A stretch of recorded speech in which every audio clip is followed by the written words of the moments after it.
আসসালামু আলাইকুম। Free hit 24 থেকে রাসেল মাস্টার। আজকে আমি গুরুত্বপূর্ণ কিছু পয়েন্ট নিয়ে বা গুরুত্বপূর্ণ কয়েকটি বিষয় নিয়ে আমি আলোচনা করব। প্রথমত সুসংবাদ দিয়ে আমি শুরু করছি। সর্বোচ্চ উইকেট শিকার করেছেন 2024 সালে। 2024 সালে আন্তর্জাতিক টি-টোয়েন্টি ক্রিকেটে সর্বোচ্চ যেই উইকেট শিকার করেছেন 5 জন, তার মধ্যে দুজনই হচ্ছে বাংলাদেশের। শাহিন আফ্রিদি 13 ইনিংসে নিয়েছিলেন 23টি উইকেট। দ্বিতীয় স্থানে রয়েছেন 15 ইনিংসে 23 উইকেট নিয়েছেন রিশাদ হোসেন এবং 12 ইনিংসে মুস্তাফিজ নিয়েছেন 21টি উইকেট। অর্থাৎ 2024 সালের টি-টোয়েন্টি যে ম্যাচ হয়েছে এদের মধ্যে সেরা 5 জনের দুজনই হচ্ছে বাংলাদেশি। ঘুমিয়ে আছে সকল শিশু সব পিতারই অন্তরে। টি-টোয়েন্টি ওয়ার্ল্ড কাপে আমরা যখন পরীক্ষা আসে, পরীক্ষার আগের দিন আমাদের চোখে ঘুম থাকে না, কিংবা আমরা ঘুমিয়ে গেলেও কিছুক্ষণ পর পর জাগ্রত হই। হ্যাঁ, আমাদের মনে হয় সকাল হয়ে গেছে, সকাল 10টায় পরীক্ষা দিতে হবে। একজন ক্রিকেটার ঘুমিয়ে রয়েছেন, পার্শ্ববর্তী তার সহযোগী ক্রিকেটাররা তাকে জাগিয়ে নিয়ে যাবেন। আসলে আমরা যে ঘুমিয়ে আছে তাকেই যদি জাগ্রত করতে না পারি, তাসকিন আহমেদের ভাষ্য অনুযায়ী তাকে একাদশে রাখবেন না, কিন্তু বিসিবির কর্তারা যারা টিম সিলেকশন রয়েছিলেন প্যানেল, তারা তাদের মতে তাসকিন আহমেদ ঘুমিয়ে থাকার কারণে টি-টোয়েন্টি ওয়ার্ল্ড কাপে ভারতের সাথে খেলতে পারেননি। এখন কারটা বিশ্বাস করব? আমাদের আসলে প্রথমত আমাদের ব্যক্তিগতভাবে আমাদের লজ্জা নেই, কারণ আমরা ক্রিকেটকে ভালোবেসে ক্রিকেট খেলা দেখি। দ্বিতীয়ত আমরা এক বিশ্বকাপ আসলে আমরা বলবো নেক্সট বিশ্বকাপ আমাদের সবসময় টার্গেট। আবার যখন পরবর্তী বিশ্বকাপ খেলার পরে এসে বলি, তখন আমরা অস্বীকার করি আমরা কোথায় কথা বলেছি। আসলে তথ্য এই প্রযুক্তির যুগে এসে, আমরা ভার্চুয়াল যুগে এসে যদি আমরা মিথ্যাটা হরহামেশাই বলি, এটা কিন্তু রেকর্ড থেকে যায়। তো আমরা যদি প্রমাণ চাই, হাজারো প্রমাণ দেখাতে পারি। আসলে কি আর বলবো, সবসময় আমাদের টার্গেট নেক্সট ওয়ার্ল্ড কাপ। যাই হোক, আমরা এসব নিয়ে মন্তব্য করতে চাই না। বাংলাদেশ ক্রিকেটের গন্তব্য কত দূর সেটাও আমাদের জানা নেই। তবে বাংলাদেশ ক্রিকেটটা তবে বিসিবির সভাপতির ভাষ্যমতে নবীন 6 জন প্লেয়ারই চমৎকার খেলেছেন। তাহলে কি বোঝা যাচ্ছে? নবীন 6 জন প্লেয়ার যদি চমৎকার খেলে, আরো 5 জন নিয়ে আসলে তো আমাদের একাদশ হয়ে যায়।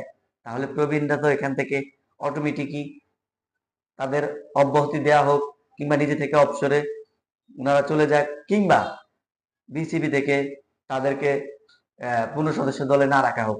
আর ওনারা অবসরে না গেলেও বিসিবি যদি পূর্ণ সদস্য দলে না রাখেন, তাহলে কিছু যায় আসে না। এখন আসি আমাদের টিম, যেহেতু আমাদের বোলিং ইউনিট শক্তিশালী, আমাদের ব্যাটিং সমস্যা লাঘব করতে হলে, দূর করতে হলে আমাদের আন্ডার 19-20 যারা রয়েছেন, অর্থাৎ পাইপলাইনে যারা রয়েছেন, তাদেরকে টেনে তাদেরকে দিয়ে আমরা কিছু ম্যাচ খেলাতে পারি। যেমন আফগানিস্তানের সাথে সিরিজ ছিল, আমরা সেটা খেলাইনি। আমাদের ছেলেদেরকে আমরা পাঠিয়ে দিয়েছি লিগ খেলার জন্য, শ্রীলঙ্কার লিগ বা গ্লোবাল যে সমস্ত লিগ রয়েছে খেলার জন্য। এখন আমার প্রশ্ন হলো, তারা লিগ খেলতে গেছে, সমস্যা নেই। যারা পাইপলাইনে ছিল, বিশেষ করে টি-20 আন্ডার 19 এবং টি-20 যারা ক্রিকেটার ছিল, তাদেরকে দিয়ে যদি এই সিরিজটি খেলানো যেত, তাহলে এখান থেকে 2-1 ক্রিকেটার বেরিয়ে আসতো। আসলে আমাদের প্ল্যান বা পরিকল্পনার যথেষ্ট অভাব রয়েছে। যারা ক্রিকেটকে ভালোবাসি, ক্রিকেট সম্পর্কে ধ্যান জ্ঞান মনে প্রাণে বিশ্বাস রাখি, ক্রিকেটকে যারা ভালোবাসি, যারা ক্রিকেট খেলা বুঝি, যারা ক্রিকেট নিয়ে বিশ্লেষণ করি, আসলে বিশেষ করে যারা ক্রিকেটটাকে পেশা হিসাবে নিয়েছেন বা ক্রিকেট সংশ্লিষ্ট পদ নিয়ে রয়েছেন, তারা অবশ্যই এগুলো নিয়ে গবেষণা করা উচিত। কিভাবে পরিকল্পনা করতে হবে, আগামী 50 বছরের ক্রিকেটারদের কিভাবে পাইপলাইন থেকে নিয়ে আসতে হবে, কিভাবে স্কুল ক্রিকেটটাকে আরো ডেভেলপ করা যায়। আমি মনে করি ক্রিকেটার বের করতে হলে গ্রাম থেকে ওয়ার্ড থেকে ইউনিয়ন পর্যায় থেকে আমাদের শুরু হওয়া উচিত।